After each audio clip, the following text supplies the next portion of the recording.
Pero, hindi yung gumanti si Lord. Tama? Kahit nga nung pinapako na siya eh. Ano ba yung sinisigaw ng ating Panginoon? Ama, Ama, patawarin mo sila sapagkat hindi nila nalalaman ng kanilang ginagawa.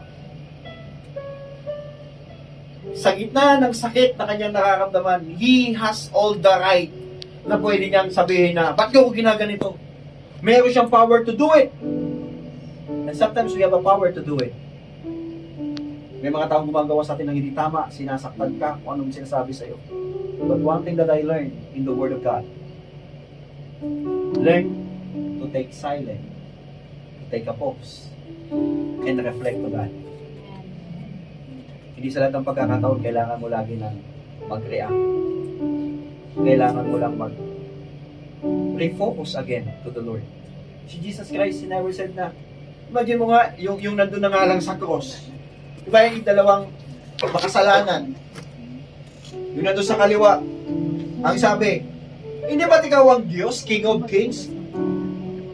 Bumaba ka dyan, iligtas mo na rin kami. Makapangyarihan ka, di ba? Imagine mo yung makasalanan, alam niya, kayang gawin ni Jesus. Tama po ba? Alam mo, alam ng demonyo ang kakayanan po natin. Naniniwala ko kayo doon? Alam ng demonyo ang kakayanan natin. He knows that you can build and you can destroy. It is a matter of choice. It's either you choose to build or you choose to destroy.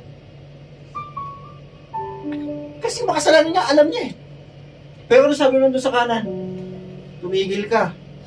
Tayong dalawa, karapat-dapat tayong mamatay dito. Kasi alam natin yung kasalanan natin.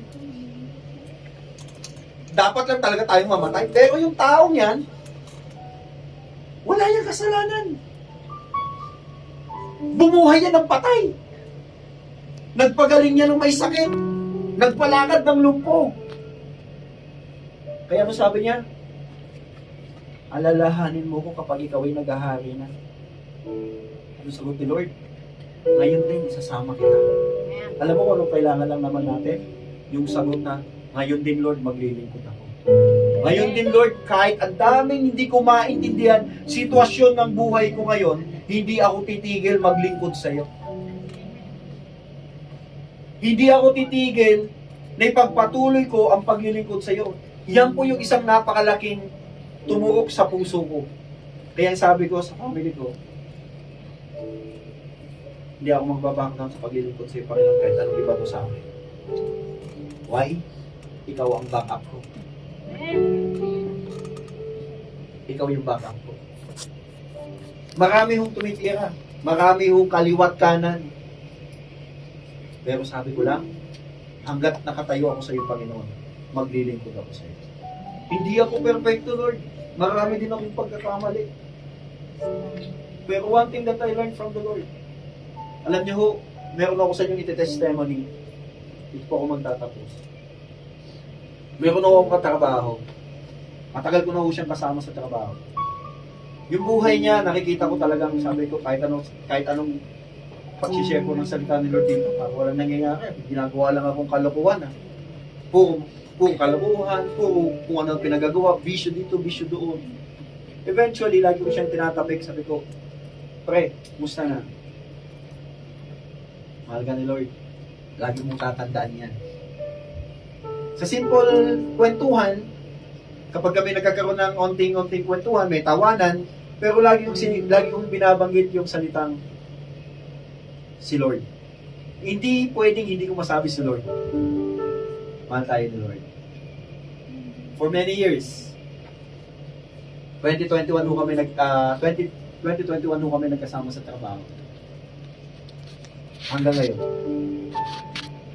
One time, habang ako po ay tumitingin sa Facebook ko, yung taong iniisip ko na buhay hindi magiging maayos, yung taong alam kong matigas ang puso, nakita ko na lang, nasa swimming pool, hindi para mag-swimming, magpabautismo.